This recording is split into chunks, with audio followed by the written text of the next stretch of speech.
Welcome back to Medhurst. We hope you find your visit enlightening.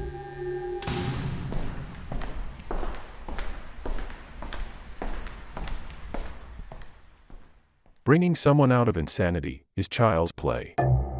Leading them into this mad world, well, that borders on evil. I left the university that bright spring morning, walking across the dew-laden grounds in newly polished Oxfords and my blazer flung over my shoulder. With the ink barely dry on the diploma in my briefcase, and a confident smile, I set out to advance the mind of mankind out of a virtual stone age. I chose an ideal city just a short bus ride away, and caught the next one. Then, was immediately accepted at the first hospital I came to. The staff was undoubtedly impressed by my credentials and wanted to know how they had come to the great fortune of having me interested in working with them. My reason was clear. They simply had the largest collection of psychotic inmates assembled under one roof. Now, I am not one to boast beyond reasonable measure, only of those things in which I have been instrumental in their discovery, often without assistance. So, when I informed the residency of my devotion to, and great success with, curing insanity, they were so excited they took me on as their CPO, Chief Psychological Officer. Ushered by my new subordinates, I could not help but notice expressions of admiration and hope in both colleagues and patients alike. It was clear they were ready, even desperate, for a new way of thinking. Walking shoulder to shoulder, our strides in sync, we must have looked like an impenetrable wall of virtue, passing through these sacred halls of healing. Yet across the polished marble floors, our distorted reflections resembled a patient being escorted by orderlies, instead of yours truly. Stepping into my first office, I immediately had to object. It wasn't the fact that the room did not face the direction of the rising sun, nor was it the need for a fresh coat of paint and polishing of the woodwork. Rather, it simply would not do to share my fortress of thought with another when his practice was clearly substandard for my own. The staff was quick to remedy the obvious mix-up, and I was accommodated with a better-suited office looking out over the gardens east of the facility. The bed along the wall, I assumed, was for patients, should I care to diagnose one for my quarters.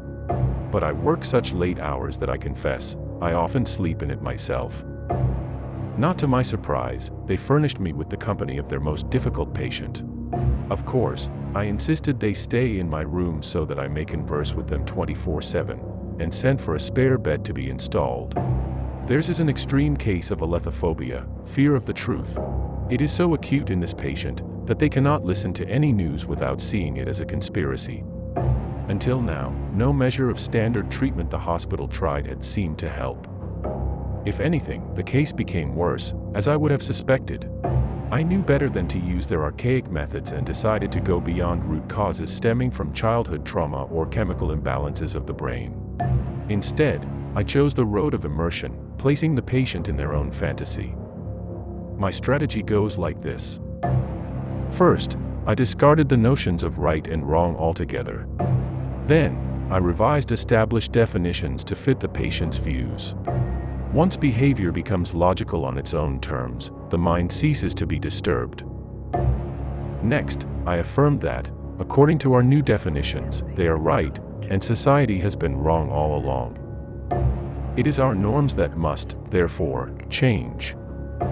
The most crucial step is acceptance.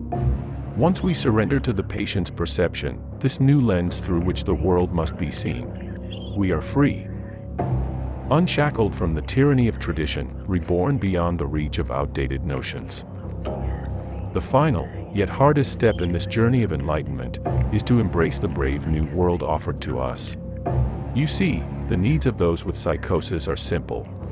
We only require others to enter our reality, so that we may truly live, free to express insatiable desire and unbridled passion without guilt or criticism.